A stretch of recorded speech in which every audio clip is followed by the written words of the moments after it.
So thank you, Tim, for inviting me to speak today. And I think my role is to talk a little bit about the role of the NAPs in the broader context of anaesthesia research, and to talk a little bit about the future. And I will attempt to, I was going to say jog, I think I'll attempt to run through the 56 slides, I'm only kidding, through the few slides that I have as quickly as possible, following the Adrian Pearce School of Succinct Presentation. But before I start, one thing I want to emphasise is that I think NAP4 has been hugely impressive. We should all be very, very proud of it as a profession, and I had absolutely nothing to do with it, so I take no claim for its success. So I'm going to talk about health services research in anaesthesia, and specifically about the National Institute of Academic Anaesthesia, with which I hope you're all reasonably familiar, and the more recent development of the Health Services Research Centre, and then how the National Audit Projects fit in with that. And for those of you who think health services research is all brand new and a new idea, I draw your attention to one of our, probably the founding father of our profession, so John Snow, who we all love and admire for his role in the obstetric anaesthesia of Prince Leopold and Princess Beatrice for Queen Victoria, but actually the wider world are much more familiar with as the father of modern epidemiology. So the Broad Street pump and the outbreak of cholera in Soho that was identified by the clustering as being infective. They switch off the pump, close the pump down, take the handle away, and the outbreak starts to clear up. And that was John Snow. He's seen as the father of modern epidemiology, which in the medical context developed into clinical epidemiology, which is at the centre of what we now call health services research. So I'm going to take you back a little bit and remind you of the report that JJ Pandit produced a few years ago now, back in 2005, talking about a national strategy for academic anaesthesia. And he described the decline and fall of academic anaesthesia from something that almost everybody did because it was straightforward and it was just part of being a consultant anaesthetist, and in which the UK was world leading, to a situation where the universities had primacy, the RAE, the research assessment exercise, became very important. The business of research governance and ethics and R&D became very complicated, and the entire exercise was professionalised, and it also became unnecessary within the anaesthetic job market. So there was an effective collapse of academic anaesthesia over a period of years. JJ talked to many people within our specialty and without, and he consulted with experts within the UK, and their principal comments was that sadly academic anaesthesia had no national profile. It was highly fragmented and there was no observable strategy, so we probably needed to sort our act out. And in fact this report was the first step towards doing that. And he made a number of recommendations about academic training, about involvement of juniors, medical students and the like, in particular about research active NHS consultants. But most importantly, he recommended an Institute of Academic Anaesthesia, and we now have a National Institute of Academic Anaesthesia, initially led, as I'm sure most of you know, by Professor David Rowbotham, and more recently by Professor Ravi Mahajan in the front row here. These are the aims of the NIAA, and I'm not going to read through them in detail, but the initial priorities have actually been pretty well met. So engagement with both the new National Institute of Health Research and the Department of Health, a priority setting exercise and a national strategy, and David Rowbotham, and I think few people don't appreciate how important this is, but we are now a portfolio recognised, which means that anaesthetic research that's funded through the NIAA gets additional funding from the National Institute of Health Research, and that's made a massive difference. We've completed, Simon Howell and JJ Pandit have completed the first round of the research priority setting exercise, and we're winding up to do that again, and the national strategy development is ongoing. And this is roughly where we are at the moment. The NIAA is owned by its stakeholders, so the college and the association are two principal academic journals and the specialist societies, and they also effectively own the Research Council, but that diagram gets horribly complicated. The Research Council is probably the bit you'll be most familiar with, which is all about distributing grants, and then also under the NIAA board is military anaesthesia, and particularly military anaesthesia research, research training led by Rob Sneed, and most recently the Health Services Research Centre, which has its own advisory board. This is probably the bit you're most familiar with, which is the grant giving efforts of the NIAA, which draws together the grants from all these different specialist societies. But I'm going to talk to you now a more focused look at the Health Services Research Centre. The idea has been around for a little while and developed from the concept of having more systematic national audit of what's been going on in the perioperative setting. The NIAA board developed the idea through 2008-09.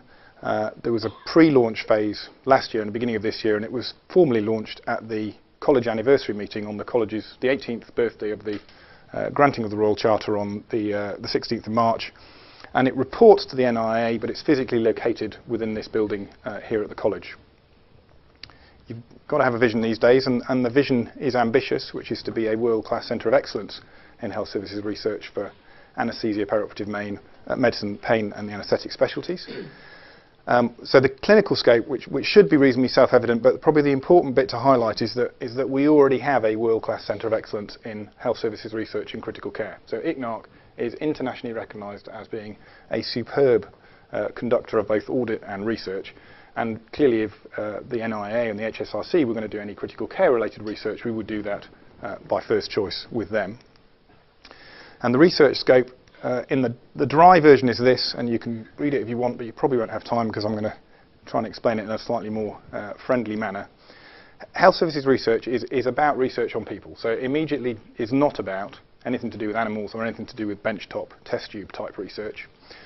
And it has these aims: to improve patient outcomes by looking at how healthcare is organised, managed, delivered, financed, and is essentially about the second, or focused around the second translational gap. Now that may be a new terminology to you, but this is a standard model within academic anaesthesia from the Cooksey report in 2005, and anything beyond early efficacy type clinical trials falls within the compass of health services research. So it's about research on patients or populations of patients. And the characteristics of it include the fact that there's a lot of observational research. So you can have experimental or observational designs, but a lot of large-scale observational studies to try and glean information. It involves both quantitative and qualitative methods, and often involves mixed methods within the same study. So the NAPs are a very good example of that, where there are some quantitative, descriptive, numerical elements, and there are some much more subjective, qualitative elements to what we've heard today.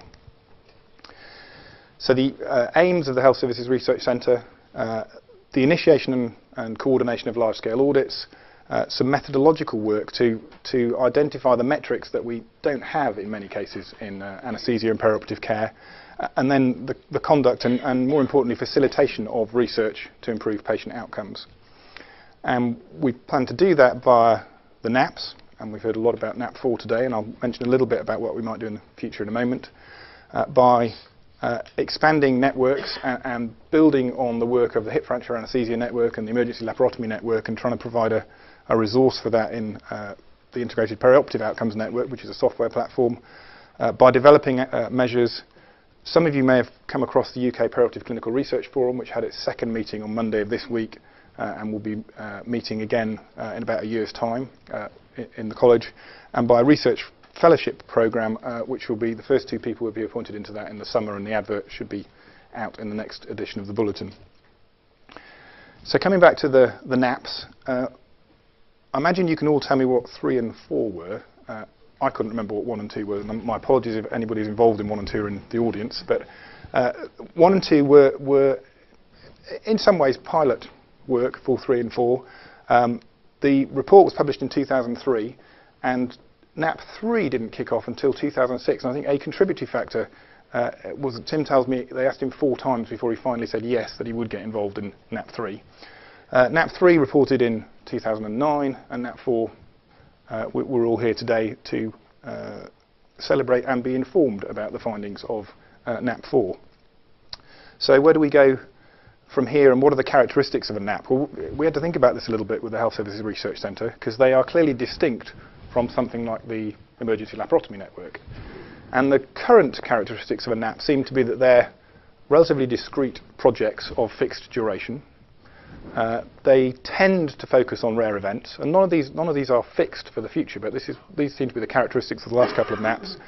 And their aims are to identify the incidence or prevalence of a particular problem and the consequences of those problems, and then take some lessons, some clinical lessons from review of the few rare cases that occur, and certainly in the case of NAP4, there is specialist society input where that's relevant. And I think this is, in the immediate future, the model that we're likely to follow.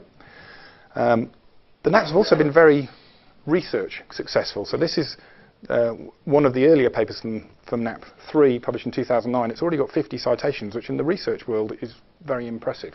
This will be scoring in the research assessment exercise. So these are valuable research endeavours, as well as being fantastic for informing clinical practice. So for NAP5, hopefully many of you will have seen the open call for proposals that closed on the 10th of February. There's been a peer review process of those proposals and a short list of 3, and the front runner, and I'm not going to, Tim can break budget PERDA later if he wishes to, but I'm not going to. But we're currently getting the people who are interested in that together to assess and ensure that it's going to be feasible. And that's really the model that we propose for the immediate future. So an open call for those who have topics which they consider to be important, a peer review process to try and separate the wheat from the chaff, what's practical, what's achievable, a feasibility assessment to make sure that that will actually be deliverable in the context in which we work, and to keep that going on a regular cycle, time not completely determined, but perhaps one every 18 months to 2 years, so that we may end up having parallel streams. So NAP6 is kicking off as NAP5 is reporting, for example. And we're very open to alternative methodologies, and it may be that the questions that arise require alternative methodologies, but I think at the moment we all have a feel for what a NAP involves. And the thing that most pleases me is that Tim has, well, 2 things. One, Tim stepped down from actually running MAPs, because I think it will ensure safety of his marriage and personal sanity. But the second is that he's agreed to take a role on the HSRC board to oversee the conduct of future NAPs for the foreseeable, and I'm very grateful that he's done that. So I will wrap up about 3 minutes late, my apologies, by once again congratulating the NAP4 team. The NAPs will become part of the Health Services research activity, so therefore under the auspices of the National Institute of Academic Anaesthesia, and we're rolling into an ongoing cycle of NAPs, and we'll be looking for proposals. So thank you very much for listening.